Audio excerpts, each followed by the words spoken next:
Bonjour, je m'appelle Frédéric Fogassi, je suis directeur des études à la Fondation Charles de Gaulle et j'ai le plaisir de vous présenter le dernier ouvrage auquel la Fondation a travaillé, Défendre la France, l'héritage de Gaulle à la lumière des enjeux actuels.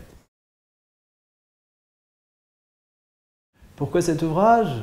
Parce qu'il nous semble qu'il y a une forme de trame d'ombre portée gaulienne qui aujourd'hui encore est absolument essentielle pour comprendre les enjeux de défense en France. Notre porte-avions s'appelle Charles de Gaulle. Dans la salle de la commission de défense à l'Assemblée nationale, il y a en exergue cette phrase du général de Gaulle, « Défendre la France, voilà la première raison d'être de l'État ».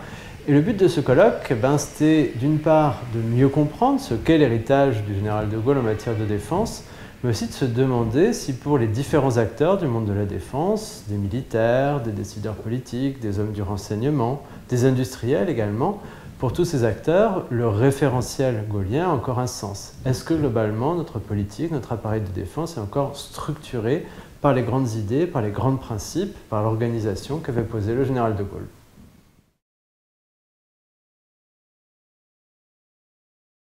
Alors, il s'agit d'un colloque, donc on fait dialoguer ces différents acteurs et on a ciblé trois grands champs qui nous semblent essentiels. Le premier, c'est tout simplement l'organisation de la défense dans l'appareil d'État, qui est complètement réorganisée par le général de Gaulle au début de la Ve République.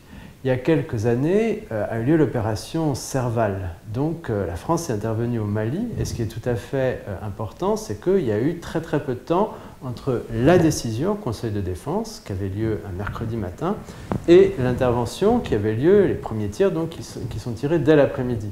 Comment est-ce que cette réactivité est possible ? Parce que, c'est le premier point, il y a en France une chaîne de commandement, c'est-à-dire une capacité de l'appareil d'État, et en particulier du chef de l'État, à mobiliser très rapidement l'appareil militaire. Le deuxième élément important, c'est la capacité de projection de la France dans le monde et sa capacité à peser. Ça nécessitait d'une part de s'intéresser aux opérations extérieures. Aujourd'hui encore, notre pays est engagé sur différents théâtres d'opérations. On parle beaucoup actuellement, par exemple, de notre présence de longue durée dans le cadre de l'opération Barkhane. Mais la France pèse aussi à travers sa volonté de lier sa défense à d'autres systèmes de défense, que ce soit la défense européenne, il en a beaucoup été question, ou que ce soit l'OTAN. Dans ces deux domaines, il y a un héritage gaulien. Parce que de Gaulle a tenté de mettre en place une défense européenne au début des années 60, alors que la France commençait à se doter de la dissuasion, parce qu'en 1966 également, il a quitté le commandement intégré de l'OTAN, que nous avons ensuite réintégré sous Nicolas Sarkozy, mais sans quitter l'OTAN lui-même, plutôt en léguant une relation à la fois complexe et exigeante à l'organisation du traité de l'Atlantique Nord.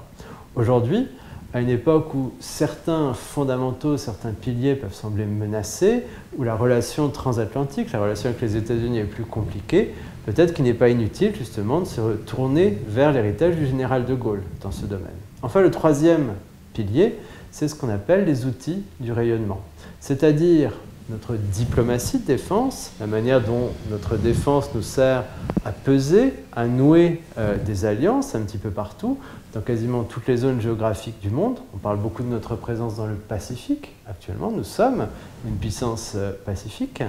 Notre base industrielle et technologique de défense, nos entreprises, nos technologies, que nous exportons et qui nous aident également à conclure des accords de défense. Et enfin, les nouveaux enjeux, les nouvelles frontières, les nouveaux champs de bataille que sont le monde du renseignement et bien évidemment le cyber. Récemment encore, donc, était créée une nouvelle armée, une armée cyber, effectivement, qui bien évidemment n'existait pas à l'époque du général de Gaulle. Le but, c'était de faire un point sur ces trois grands piliers.